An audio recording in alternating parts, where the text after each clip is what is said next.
प्राचीन वास्तु और नई वास्तु में क्या अंतर है, आज इसके बारे में डिस्कशन करेंगे हम लोग कि प्राचीन वास्तु जो थी वो किस तरह से चलती थी और जो अब न्यू ट्रेंड जो चला है महावास्तु का उसमें क्या फ़र्क है। सबसे पहले तो मैं ये बता दूं कि पुरानी वास्तु जो थी वो चलती थी घर को बनाने के लिए और महावास्तु जो है वो वास्तु दोष निवारण के लिए है। तो दोनों में फ़र्क जो है वो सिर्फ इसी बात का है कि पुरानी वास्तु वैदिक वास्तु जो थी वो घर को बनाने के लिए काम आती थी कि घर कैसा बनना चाहिए, और महावास्तु होती है कि घर कैसा भी बना हुआ हो उसको हमने ठीक कैसे करना है। सबसे पहले मैं बात करता हूँ प्राचीन वास्तु की। प्राचीन वास्तु में घर बनता था सूर्य के हिसाब से, सूर्य कहाँ से चलता है और कहाँ पे ख़त्म होता है, तो उस हिसाब से वो घर की कंस्ट्रक्शन होती थी, जिसमें ये देखा जाता था कि सूर्य उदय जो है वो नॉर्थ ईस्ट से हो रहा है।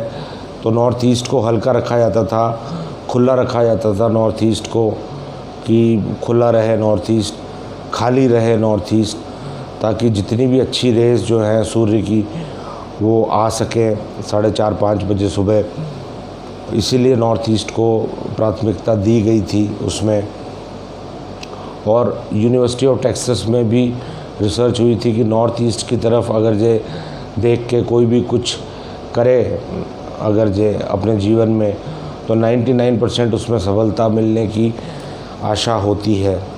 तो नॉर्थ ईस्ट की तरफ अगर जे बच्चे भी पढ़ें नॉर्थ ईस्ट की तरफ मुँह करके, तो उनके अच्छे मार्क्स आने की संभावना 100 गुना ज़्यादा बढ़ जाती है। उसके बाद भी सूर्य ईस्ट में आता है। ईस्ट में लोग जो है अपने नित्य कर्म में लगते थे और अपने जितने भी काम होते थे, दातुन वगैरह करना, ये सब, नहाना धोना, फ्रेश होना होता था। 9-9:30 बजे के आसपास साउथ ईस्ट में सूर्य आ जाता है। अभी भी आता है, आ जाता था, अभी भी आता है। तो उस समय सूर्य की जो किरणें थी वो बहुत अल्ट्रावायलेट होती हैं, जो बहुत अच्छी मानी जाती है। तो खाने की पौष्टिकता जो थी वो साउथ ईस्ट में के फूड में आती थी। सारे दिन वो फूड खा लो, फ्रिज में रखने की ज़रूरत नहीं है। वो साउथ ईस्ट की जो किरणें जो हैं सुबह वाली 9:30-10 बजे वाली, वो फूड के अंदर आती थी और फूड को बहुत अच्छा बनाती थी।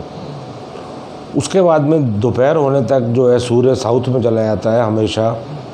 आपने अभी भी देखा होगा, आप कभी भी बालकनी में निकलिए, बाहर निकलिए, सूर्य हमेशा साउथ में ही होता है। सूर्य कभी भी ईस्ट वेस्ट में नहीं दिखेगा आपको सुबह या शाम के अलावा।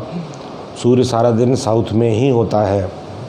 तो जब भी आप देखेंगे छत पे जाकर, कल जब भी आपको टाइम मिले तो आप देखेंगे कि सूर्य साउथ में ही है। तो सूर्य साउथ में ही रहता था शाम तक। 3-3:30 बजे तक लोग अपने जो है काम गुम करके आते थे खेतों से और सोते थे अपने भवन में।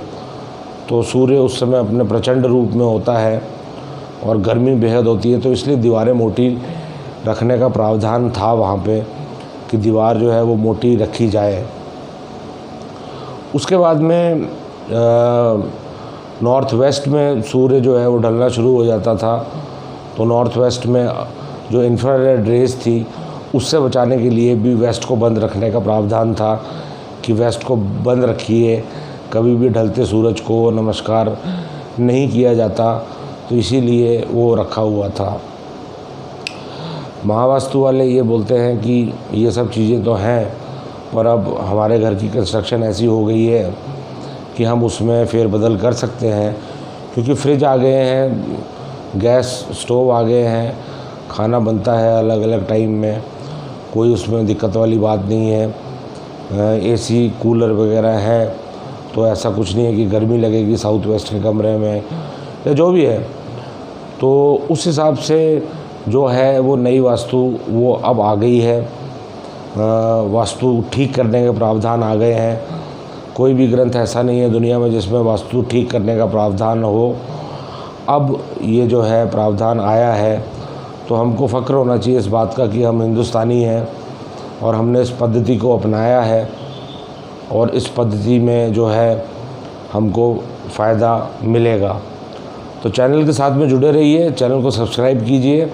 सब्सक्राइबर मुझे नहीं दिख रहे हैं आते हुए, चैनल को सब्सक्राइब कीजिए। आपको नई नई रोचक बातें मैं बताता रहूँगा। धन्यवाद। भारत माता की जय।